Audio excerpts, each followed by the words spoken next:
Halo, kenalin nama aku Ralia yang ada di balik Mini O ini. Hal yang gue lakukan adalah afirmasi setiap hari di buku ini. Ini adalah buku keramat gue, jadi selama UTBK tuh gue bener-bener nulis banyak sekali di sini. Kayak ini adalah nama gue, terus gue tulis di bawahnya, alhamdulillah semua hal yang aku tulis di sini menjadi nyata. And it works. Bener-bener hampir semua yang gue tulis di sini tuh menjadi nyata. Sisanya ya tinggal tunggu waktu aja. Kayak contohnya ya, gue mulai nulis ini tuh tanggal 27 bulan April 2023. Gue nulis ini dengan format pertama adalah Bismillah, Alhamdulillah. Kalian boleh praktekin ya.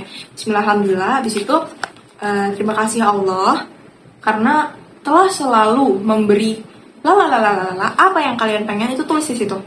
Pokoknya apapun yang kalian pengen, apapun, tapi harus diyakinin dengan hati kalian. Gak boleh cuma kayak ngomong doang, aku pengen ini, tapi kalian tuh gak yakin gitu. Coba deh kalian rasain kayak di hati kalian tuh, aku yakin bisa loh, aku yakin bisa dapat ini gitu. Dan setiap kalimatnya itu harus diawali dengan terima kasih Allah, alhamdulillah ya Allah, terima kasih banyak ya Allah, dan lain-lainnya yang menandakan kalau itu tuh kayak udah terjadi dan lo tuh bersyukur gitu. Jadi pakai kata telah atau past tense, pakai telah, sudah, dan juga diawali dengan terima kasih Allah. Pokoknya bersyukur. Lo juga harus masukin perasaan lo ketika lo mendapatkan keberhasilan itu. Contohnya gue ya, rasanya bahagia banget. Telah ngekos sejak 2023, pulang pergi cukup jalan kaki dan naik transportasi umum, mandiri, keluar dari zona nyaman, jadi aktif dan berani, ikut paduan suara, ikut organisasi, dan lain-lainnya yang belum tercapai. Tapi pokoknya itu adalah yang emang bener-bener udah terjadi gitu. Sekarang ya aku ikut paduan suara, terus aku juga jadi lebih aktif dan berani, aku juga keluar dari zona nyaman aku, dan pastinya aku ngekos di Depok. Itu adalah impian aku dari dulu. Dan yang paling terakhir, kalimat terakhirnya, kalian harus tulis alhamdulillah, thank you, I love you. Jadi gini guys, selama belajar UTBK, sebelum aku UTBK berarti ya, doa aku terkhusus untuk UTBK adalah terima kasih karena selalu melancarkan urusan kami. Terus alhamdulillah ya Allah, aku tenang sekali dalam mengerjakan UTBK SNBT 2023. Soalnya mudah sekali. Alhamdulillah aku fokus dan lancar mengerjakannya tanpa kendala dan beban. Terima kasih ya Allah karena telah menggerakkan tangan aku untuk selalu memilih jawaban yang paling benar saat UTBK 2023. Alhamdulillah tidak ada penyesalan karena aku sudah pasti melakukan yang terbaik. Terus juga alhamdulillah karena aku sudah keluar dari ruangan UTBK dengan perasaan lega dan tidak ada penyesalan sama sekali. Oh iya, aku lupa. Yang aku tulis di sini, itu aku tulis bener-bener yang ada di pikiran aku tulis sambil di dalam hati aku itu baca sholawat. Jadi kayak Allahumma sholli ala sayyidina Muhammad, Allahumma sholli ala sayyidina Muhammad, Allahumma sholli ala sayyidina Muhammad. Pokoknya kayak gitu terus. Dan kalau misalnya udah, aku tiupin gitu loh ke doa aku, ke doa yang udah aku tulis. Itu deh, pokoknya ini adalah buku keramat aku. Semua yang aku pengenin aku tulis di sini, dan ya itu alhamdulillahnya telah menjadi kenyataan. Dan ini aku tulis dari selama aku belajar UTBK sekitar tadi bulan April itu sampai pas hari H pengumuman tanggal 20 Juni. Mungkin ini akan sulit dimengerti gitu ya keajaibannya ketika kalian ngelakuin. Tapi menurut aku positive thinking, kemudian manifestasi, afirmasi lewat metode scripting tadi itu justru jadi salah satu hal yang bikin Allah tuh tahu gitu perasaan aku, Allah tuh tahu apa yang aku pengen. Yang penting aku yakin dengan hal itu. Jadi intinya yakin. Doa. Tentunya harus ngencengin sholat wajibnya, jangan telat-telat lagi. Terus harus sholat sunnah subuh lah ya, seminimal-minimalnya. Kalau sholat sunnah tuh ya subuh, sebelum subuh. Dan juga isya, tapi kalau isya kayaknya aku jarang deh, seingat aku. Habis itu puasa Senin Kamis, jarang sih aku. Ini aku cuma nulis doang, tapi nggak yang semuanya aku terapin banget gitu. Habis itu baca Quran tiap hari. Iya, ini ya lumayan lah aku sering terapin. Terutama Al-Waqiah setiap pagi. Itu it works banget. Itu bener-bener kayak, bener ya ternyata Al-Waqiah tuh jadi pembuka rezeki gitu. Habis itu sedekah tiap hari. Iya bener, menurut gue sedekah itu juga salah satu hal yang penting. Yang penting tuh tiap hari, setiap subuh gitu ya, pagi-pagi.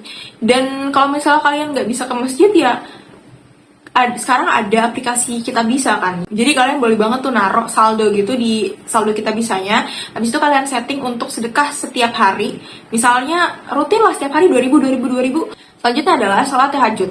Ini aku nggak sesering itu karena aku sering banget nggak bangun tengah malam gitu, capek. Atau ya aku tidur mulu. Habis itu sholat hajat after tahajud. Habis itu baru berdoa. Kayak yang tadi udah aku sebutin. Nah, selanjutnya adalah sholat duha 4 rakaat. Ini lebih baik sih daripada 2 rakaat ya. Semakin banyak semakin baik. Habis itu sholat istikharah. Nah, sholat istikharah ini aku lakuin pas milih jurusan. Karena ya tadinya kan aku FKG. Habis itu kok lama-lama aku kayak nggak serk gitu. Apa aku milih FKM aja ya? Atau justru aku milih psikologi? Dan itu bener-bener jadi dilema. Makanya aku sholat istikharah. Waktu itu seingat aku 5 kali sholat istikharah dalam hari yang berbeda, kayak sekitar seminggu gitu setiap hari. Jadi aku sholat istikharah. Dan ya nggak tahu kenapa semesta tuh kayak nunjukin gitu loh, kamu tuh masuknya ke FKM lewat hal-hal yang nggak aku duga. Kan aku bingung banget, jadi aku tuh sambil istikharah sambil nyari ilham juga, sambil nyari usaha gitu loh. Apa ya, dari mana nih kira-kira jawaban Allah tuh. Akhirnya aku cari chat anonim di Telegram. Terus aku tuh mengubah kata-katanya. Jadi kayak misalnya FKM, itu aku tulis jadi huruf F. Terus misalnya psikologi, aku tulis P gitu. Terus aku tanyain ke orang anonim kayak F atau P, gitulah. Terus gak tau kenapa, setiap orang anonim itu jawabnya F, F, F, bukan P. Pokoknya ya gak tau kenapa ya, kayak Allah tuh menunjukkan ke aku kalau lebih baik itu kamu di FKM loh. Terus aku juga pernah tetap di FKG atau FKM. Kayak FKG aku ganti jadi G, FKM aku ganti jadi M. G atau M, aku tanya ke orang anonim. Dan dia jawabnya M. I don't know man. Ternyata tuh doa setelah sholat tuh gak selama itu loh guys. Selama-lamanya paling ya 5 menit, 10 menit mungkin. Jadi gini, doanya adalah yang pertama harus baca Al-Fatihah dulu. Habis itu 3 qul, habis itu ayat kursi. Itu gak lama, sumpah. Itu bener-bener gak lama. Nah, habis itu adalah, entah kenapa, bahkan setiap sholat pun aku selalu baca Robbi zidni ilma, Robbi zidni ilma warzuqni fahma, Robbi ighfirli wali walidayya warhamhuma kama rabbayani shaghira, Rabbana atina fid dunya hasanah wa fil akhirati hasanah wa qina adzabannar. Habis itu aku baca surat Al-Insyirah yang alam nasyrah laka sadrak wa wada'na anka wizrak itu, sama Robbi shrah li sadri wa yassir li amri wahlul 'uqdatam min lisani yafqahu qawli. Itu kayak tujuannya buat ngelegain dada, ngelapangkan dada apapun hasilnya nanti. Barulah nih, mulai nih hal yang baru aku terapin, yaitu sholat tunjiyat yang Allahumma sholli ala sayyidina Muhammad salatan tunjina biha min jamil ahwali wal afat, gitulah. Habis itu ayat 1000 dinar, wa may yattaqillaha yaj'al lahu makhraja wa yarzuqhu min haitsu la yahtasib. Habis itu hasbunallahu ni'mal wakil ni'mal maula wa ni'man nasir. La ilaha illa anta subhanaka inni kuntu minadz dzalimin, itu 33 kali. Habis itu tasbih, tahmid dan juga takbir itu 33 kali. Jadi tasbihnya 33, tahmid 33, takbir 33. Habis itu aku juga berdoa, ampunilah dosa aku dan dosa keluargaku, dosa orang tuaku, dosa teman-teman aku, dosa sahabat aku, dosa orang yang baik sama aku, dan dosa orang-orang yang aku sayangi. Pokoknya aku berdoa untuk semua itu. Terus masukkan kami ke dalam surgamu, lancarkanlah segala urusan kami di dunia maupun di akhirat. Sehatkanlah kami selalu, lancarkanlah rezeki kami, bantu kami dengan kuasamu, bantu aku terutama dengan kuasamu. Ya Allah, ya Mujib, ya Rozak. Jadi aku selalu mengawali doa bahasa Indonesia aku dengan Asmaul Husna. Ya Allah, ya Mujib, ya Rozak. Artinya ya Allah yang maha mengabulkan doa sama yang maha memberi rezeki. Bantu aku dengan kuasamu supaya aku lolos SNBT di Universitas bla bla bla bla bla bla, jurusan bla bla bla bla bla bla, tahun bla bla bla bla bla, jika engkau menghendaki ya Allah gitu. Pokoknya kalian curahin aja segala hal-hal yang ada di hati kalian. Kenapa kalian pengen jurusan itu? Kayak contohnya, aku milih prodi itu karena sesuai dengan kemampuan aku ya Allah. Allah maha tahu kemampuan aku. Semoga pilihan aku adalah pilihanmu juga ya Allah. izinkan aku untuk mencapai apapun yang aku inginkan, membuat orang tua aku bangga, terus memperbaiki diri juga di sana. Nah, kemudian jika jurusan itu, universitas itu, lewat jalur itu adalah yang terbaik untuk aku, keluargaku, agama aku, kehidupanku di masa kini, dan kehidupanku di masa depan, tolong izinkan aku untuk lolos SNBT dan beri aku keikhlasan, rasa ridho, dan tenang apapun yang terjadi, apapun keputusanmu mulai hari ini. Itu maknanya tuh dalam banget, ya nggak sih? Bener-bener menandakan bahwa kita tuh pasrah apapun hasilnya. Setelah kita tuh berusaha, kalau itu yang terbaik ya udah. Kalau misalnya nggak terbaik ya udah nggak apa-apa juga. Jadi salah satu sumber pencerahan setelah sholat istikharah itu ya dari orang lain gitu. Selanjutnya adalah doa setiap waktu mustajab. Jadi aku hampir selalu berdoa setelah azan. Doanya ya kayak yang tadi aku sebutin. Habis itu aku juga doa di saat hujan dan di waktu mustajab lainnya deh pokoknya. Abis itu doain juga teman seperjuangan dan juga kita harus damai dengan siapapun. Pokoknya ya minta maaf lah apapun kesalahan yang mungkin kalian gak inget gitu. Ya minta maaf aja lah pokoknya. Setelah doa tadi, hampir setiap hari aku juga ngamalin almasurat di pagi hari sama di sore hari. Doanya kalian bisa banget cari di Google gitu, kayak kalian buka aja almasurat, nanti paling atas ada tulisannya, webnya tuh kalau nggak salah almasurat.net, terus kalian cari yang sugro. Kalian tahu nggak kenapa hal yang terlalu kalian harapkan justru kalian malah nggak dapet? Ya karena kalian terlalu berharap, bahkan sampai nggak menyisakan ruang untuk Tuhan bekerja. Jadi sebagai manusia, kita emang seharusnya ya berusaha seoptimal mungkin, optimal loh ya, nggak yang kayak ngoyo banget gitu. Berdoa juga harus yang optimal, dan abis itu pasrah. Itu namanya menyisakan ruang untuk Tuhan bekerja, untuk Tuhan menentukan hasilnya. Apapun hasilnya ya kita terima aja gitu, karena kan udah berdoa, udah berusaha gitu. Jadi ya udah, nggak boleh kayak terlalu berharap, karena nanti kalau misalnya lo jatuh ya lo bener-bener sakit, karena ekspektasi lo dari segini jadi turun banget.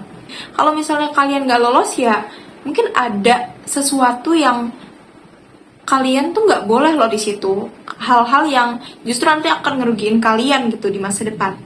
Mungkin ini akan susah kalian terapin kalau misalnya emang bener-bener gagal, karena aku juga ngerasain kayak gitu. Bakalan susah banget itu loh untuk terima kalau itu adalah yang terbaik. Tapi kalau misalnya kalian lolos pun ya bersyukurlah gitu, karena banyak yang pengen di posisi kalian. Dan yakinilah kalau itu emang yang terbaik gitu. Walaupun misalnya kalian lolosnya di pilihan kedua ya itu adalah yang terbaik menurut Allah gitu. Dan pokoknya setelah kalian berusaha, berdoa, pas kalian pasrah itu, kalian udah gak boleh berekspektasi lagi apapun hasilnya. Kalau misalnya kalian lolos kayak gimana, kalau misalnya kalian gak lolos bakal kayak gimana. Pokoknya lupain aja dan beraktivitas seperti biasanya. Pokoknya cari kesibukan aja deh. Iya, tips selanjutnya yang mungkin gak aku masukin ke sini adalah kalian gak boleh ngeremehin orang lain. Karena urusan PTN, mengejar jurusan, itu bener-bener hal yang goib coy. Yang lo kira tuh orang itu masa depannya suram, kayak gimana gitu, taunya dia lolos. Terus lo yang kayak terlalu pede sama diri lo sendiri, bahkan sampai kayak ngeremehin orang lain, dia gak bisa. Tapi lo justru kayak flop, lo justru kayak merasa tertinggal dan gagal gitu. Itu tidak boleh ya guys. Dan yang terakhir adalah iri dengan hasil orang lain. Hal ini aku minimalisir, bahkan aku hilangkan dengan cara aku ngedeaktif Instagram aku. Aku punya 3 Instagram dan 3-tiganya aku deaktif. Dan rasanya tuh bener-bener kayak plong banget. Lo kayak gak mikirin apapun hasil orang, apakah temen lo itu lolos SNBP atau enggak. Nah setelah UTBK, aku bener-bener berusaha gak mikirin mau aku nargetin skor aku berapa, terus kalau misalnya lolos gimana, kalau nggak lolos gimana. Jadi ya udah, kalau misalnya aku nggak lolos ya aku masih punya cadangan lain. Ya walaupun setelah UTBK tuh aku muntah-muntah dulu karena enek banget dan aku panik, aku takut juga. Tapi habis itu aku makin yakin setiap hari bahwa aku bisa nih makin deket nih dengan UI gitu, walaupun aku pernah ditolak 1 kali juga. Pokoknya intinya kalian harus bisa ngebedain rasa yakin sama rasa berharap. Yakin tuh kayak bener-bener ada di sini, tapi nggak ada di sini. Bener-bener adanya tuh di hati. Aku yakin aku pasti bisa di situ, gitu. Tapi kalau misalnya berharap, kalian tuh masuknya ke otak gitu. Jadi aku berharap di sini, aku jadinya ngebayangin ini gitu. Tapi kalau aku justru yakinnya di hati dan aku sama sekali nggak ngebayangin di hari H-1 pengumuman UTBK sama di hari H pengumuman UTBK-nya aku perbanyak sholat hajat lebih dari sekali dalam sehari. Terus di H-1-nya alhamdulillah ada yang ngajakin aku untuk ikut doa bersama gitu, sama-sama bareng-bareng baca Yasin gitu-gitu deh. Nah, tips pas buka pengumuman adalah kalian sholat dulu deh kalau misalnya lagi sholat. Habis itu baca doa setelah sholat seperti biasanya, terus baca al-masurat di sore hari. Nah, habis itu usap dada kalian dan bilang ikhlas apapun hasilnya, bismillah ikhlas, sambil baca hasbunallah wa ni'mal wakil, ni'mal maula wa ni'man nasir. Habis itu klik. Itu kayak OMG, lolos coy. Dan alhamdulillahnya beberapa hari kemudian keluar skornya. Aku nggak tahu kenapa aku bisa dapat skor segitu. Padahal menurut aku usaha aku tuh nggak ada apa-apanya dibanding yang lain yang udah berusaha dari awal kelas 12. Terus doa aku juga nggak ada apa-apanya dibanding yang lain. Bener-bener aku tuh kayak happy banget. Itu deh guys, pokoknya semoga apapun yang aku celotehin di sini bisa kalian terapin. Ambil yang baiknya dan ya buang aja yang buruknya ya, atau yang gak cocok sama kalian. Pokoknya aku selalu tunggu kabar baik kalian. Dadah, terima kasih.